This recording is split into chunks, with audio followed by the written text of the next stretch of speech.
തേന്മാവിൻ കൊമ്പത്ത് കൊതിച്ചതും വിധിച്ചതും June 29 മുതൽ എല്ലാ ദിവസവും രാത്രി 9 മണിക്ക്.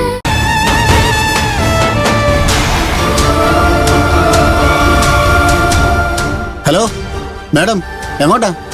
മാഡത്തെ കാണണമെങ്കിൽ അവരുടെ ക്യാബിനിലേക്കല്ലേ പോണ്ടേ? അതറിയാം, ചുമ്മാ അങ്ങനെ കയറി പോകാൻ പറ്റില്ല. എന്താ കാര്യം അത് പറ, ഞാൻ മാഡത്തോട് പെർമിഷൻ ചോദിക്കാം. ആൽത്തറ ദേവീക്ഷേത്രത്തിലെ സുമംഗലി പൂജയ്ക്ക് ക്ഷണിക്കാനാ. ശരി, ഞാൻ മാഡത്തോടൊന്ന് പറയട്ടെ.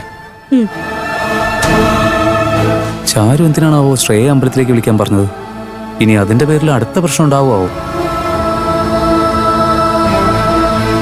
മാഡം, ആൽത്തറ ദേവീക്ഷേത്രത്തിൽ നിന്ന് 2 സ്ത്രീകൾ മാഡത്തെ കാണാൻ വന്നിട്ടുണ്ട്. ഓക്കെ, വരാൻ പറ. ഓക്കെ മാഡം, നിങ്ങളോട് ചെല്ലാൻ പറഞ്ഞിട്ടുണ്ട്. ശരി, വാ ചേച്ചി. നമസ്കാരം മാഡം. നമസ്കാരം. ആരാ? എന്നെ മനസ്സിലായില്ലേ? ഞാൻ അമൃത, മാഡത്തിന്റെ ഫാദർ ഇൻ ലോ ബാലമാഷിന്റെ അനിയന്റെ മകളാ.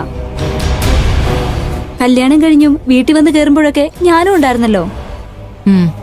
എന്താ വന്ന കാര്യം പറ. ആൽത്തറ ദേവീക്ഷേത്രമുണ്ട് ഞങ്ങളുടെ വീടിനടുത്ത്. ശക്തിയുള്ള ദേവിയാ, ചോദിച്ച എന്തും തരും. ഇന്ന് വൈകുന്നേരം 108 വിളക്ക് വെച്ചൊരു പൂജയുണ്ട്. ആ പൂജയ്ക്ക് മാഡത്തെ ക്ഷണിക്കാൻ വന്നതാ. മാഡം വേണം മുന്നിൽ നിന്ന് നടത്താൻ. ഞാനോ? എന്തിന്? അവിടെ പൂജാരി ഒന്നുമില്ലേ? അതല്ല മാഡം, ഞങ്ങളുടെ കരയിലെ സ്ത്രീകൾ പങ്കെടുക്കുന്ന പൂജയാ. ഞങ്ങളുടെ നാട്ടിൽ ഹൈ പൊസിഷനിലിരിക്കുന്ന ഏക വ്യക്തി മാഡമാ. മാഡം പൂജയിൽ പങ്കെടുത്ത ഞങ്ങൾ പെണ്ണുങ്ങൾക്ക് അതൊരു അഭിമാനമല്ലേ? സ്ത്രീ ശക്തി അത് കാണിക്കാലോ.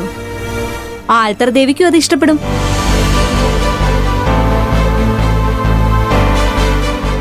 മാഡം എന്താ ആലോചിച്ചിരിക്കുന്നേ? വരാന്ന് പറ മാഡം. ശരി, വരാം. Thanks madam. 6 മണിക്ക് തന്നെ എത്തണേ. ശരി ശരി, വാ.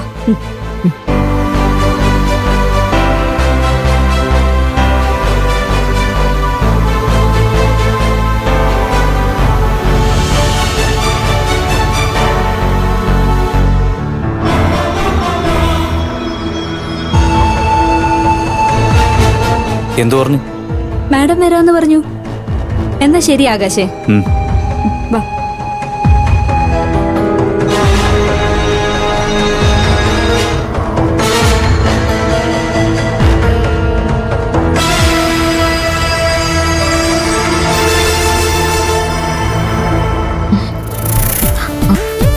ബാലമാമേ, ഞാൻ അമ്പലത്തിൽ പോയിട്ട് വരാം. വിളക്ക് പൂജയ്ക്ക് പോയിട്ട് വാ മോളെ.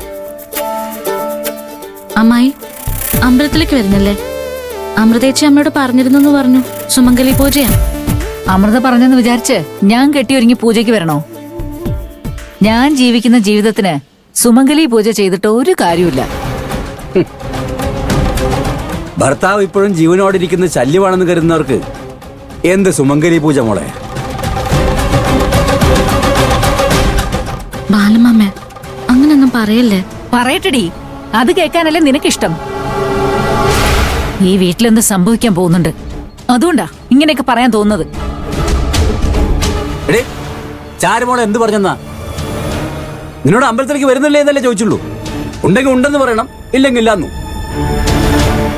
അതിനു പകരം വായി തോന്നിയൊക്കെ പറഞ്ഞ നീയല്ലേ? നിന്റെ മനസ്സിലുള്ള കാര്യമാണ് ഞാൻ പറഞ്ഞത്. അപ്പോഴേക്കും ദേഷ്യം ഉച്ചിയിലെത്തിയല്ലോ.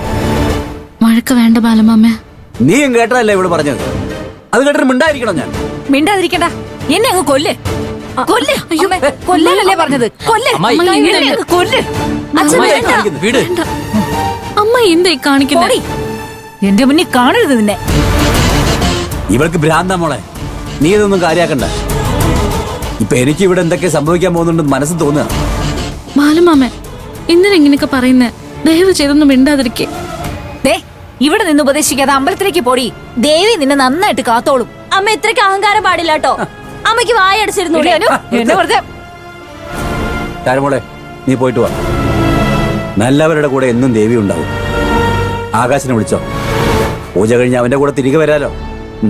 ശരി ബാലമാമേ.